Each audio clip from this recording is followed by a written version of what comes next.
Bienvenue à Tallinn. Une petite balade de Tallinn aujourd'hui, parce que là je suis dans un grand périple, un grand road trip, enfin grand, pas si grand que ça, mais un peu compliqué.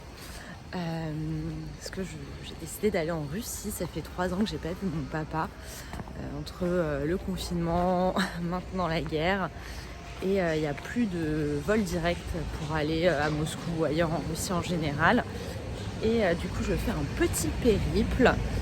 Donc je suis arrivée à Helsinki hier, donc j'ai pris l'avion de Paris jusqu'à Helsinki. Ensuite j'ai pris un bateau de Helsinki à Tallinn. Et tout à l'heure, je vais prendre un train pour aller à la frontière russe, qu'après je vais pouvoir traverser à pied pour retrouver mon papa. Du coup, comme je me suis réveillée très tôt ce matin, j'en profite pour faire un petit tour de la ville de Tallinn. C'est la première fois que je suis là.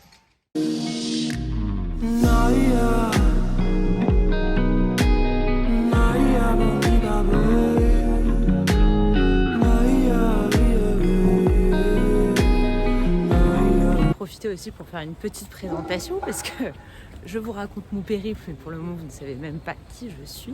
Je m'appelle Macha, j'ai 29 ans, je suis née en France, j'ai vécu toute ma vie en France, mais mes 2 parents sont russes. Donc ma maman est arrivée en France quand elle était enceinte, donc je suis née en France, mais mon papa est toujours resté en Russie et voilà, normalement je viens chaque été pour lui rendre visite et rendre visite à ma famille. Et là, voilà, ça fait quelques années que je n'ai pas pu. Donc, je tente ma chance. On va voir ce que ça va donner.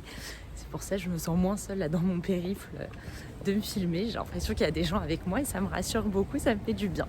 Donc voilà, je partage tout ça avec vous.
Voilà, j'en suis à la dernière étape à Tallinn, enfin la dernière étape jusqu'à la frontière. Donc là, j'attends le train pour aller dans la ville de Narva, qui est la frontière russe.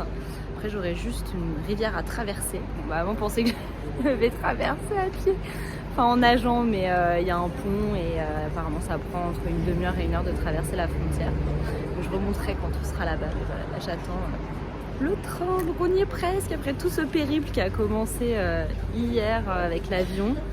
Voilà, j'arrive enfin presque à destination. Voilà, je vous tiens au courant en tout cas.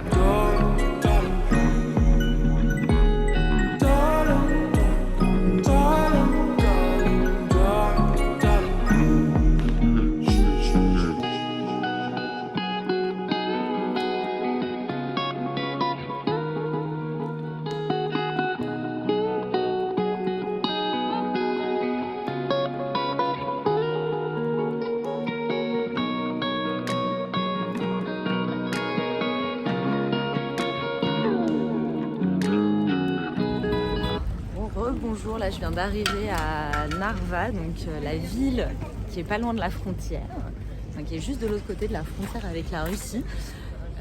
Pour être honnête, je suis un peu paumée, je ne sais pas du tout où aller. Je pense que je vais suivre les champs pour essayer de comprendre où est cette fameuse frontière et où est-ce que je dois me diriger.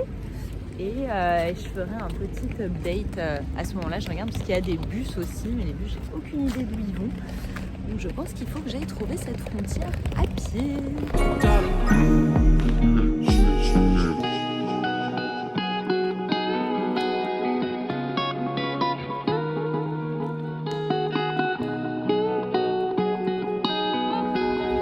Là, je suis en train de marcher entre l'Estonie et la Russie pour essayer de passer la frontière russe.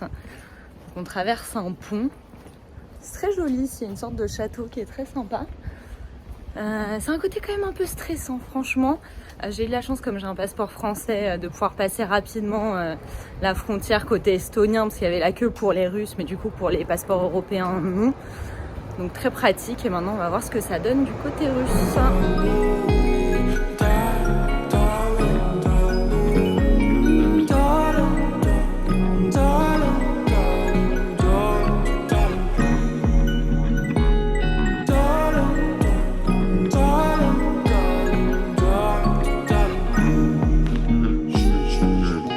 Petit retour sur la journée après tout ce périple depuis ma chambre d'hôtel. Je suis enfin en Russie, bien arrivée. Ça a été long, ça a été compliqué, mais j'ai réussi et j'y suis. Voilà, donc je suis arrivée à la frontière à peu près à 14h. Ensuite, on a eu 2 heures de route pour aller dans une ville qui s'appelle Pouchkine, qui est au sud de Saint-Pétersbourg. C'est une ville dans laquelle ont habité des tsars et il y a des très beaux châteaux, des parcs. Et du coup, on va passer 3 jours ici et avant de refaire le même chemin que j'ai fait pour l'aller et le faire pour le retour. Mais en tout cas, c'était un sacré périple, mais j'ai réussi et je pense que je vais bien dormir ce soir parce que je suis totalement KO. Je suis déjà en pyjama, douchée, démaquillée, prête à dormir.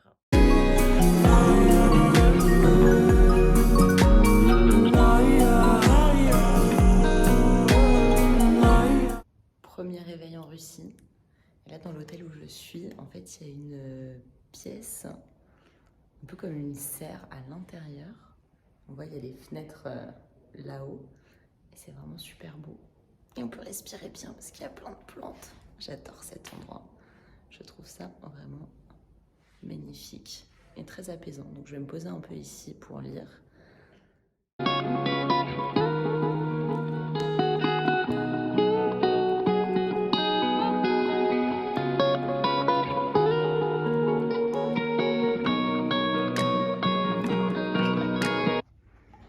Du thé, du café, petit déjeuner très complet, il y a beaucoup de choses, des jus, de l'eau, du jambon, du fromage, des salades, des œufs, il y a du pain, du beurre, il y a de la bouillie aussi. Alors aussi c'est très typique, on adore manger ça le matin.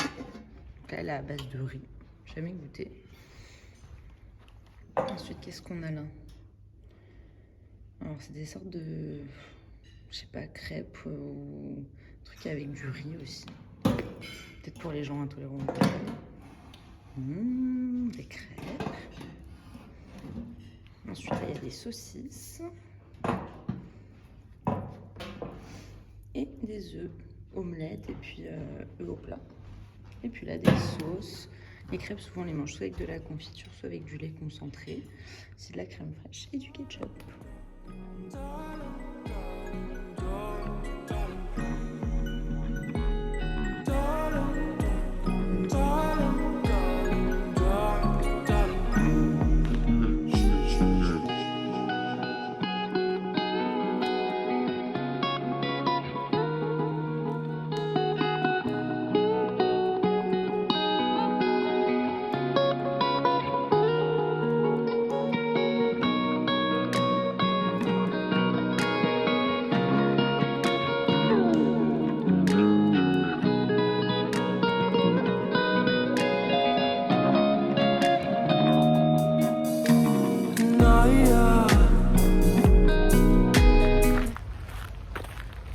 C'est vraiment magnifique. Il y a des super beaux arbres. pas exactement le même type d'arbre qu'on a en France. On peut même faire des petites balades avec, sur des barques. C'est vraiment très très mignon, très reposant et du coup assez vide parce qu'il n'y a pas de touristes. Et d'habitude en été il y a beaucoup de touristes, surtout du côté de Saint-Pétersbourg. La plupart des Français ou d'autres nationalités qui voyagent en Russie vont souvent à Moscou et encore plus à Saint-Pétersbourg. Mais du coup comme là il n'y a plus de touristes, le parc est assez vide et je vois au loin le château. On va bientôt y arriver, je referai une petite vidéo là-bas.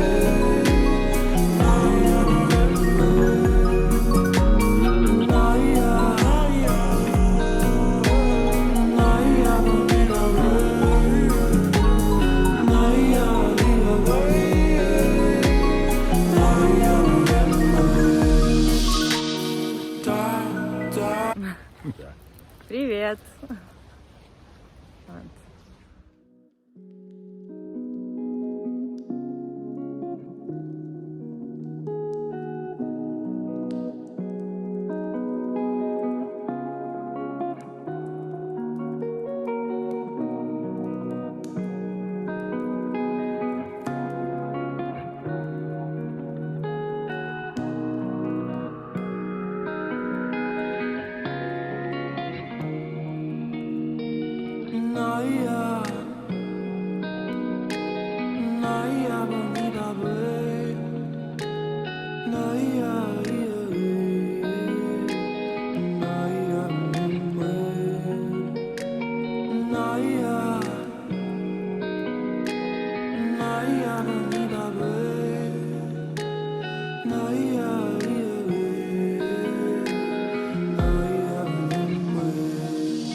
La place principale de Saint-Pétersbourg, qui est magnifique, très très grande, immense, avec ici l'Ermitage.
Pour le sens inverse maintenant, il y a un peu la queue du côté des véhicules.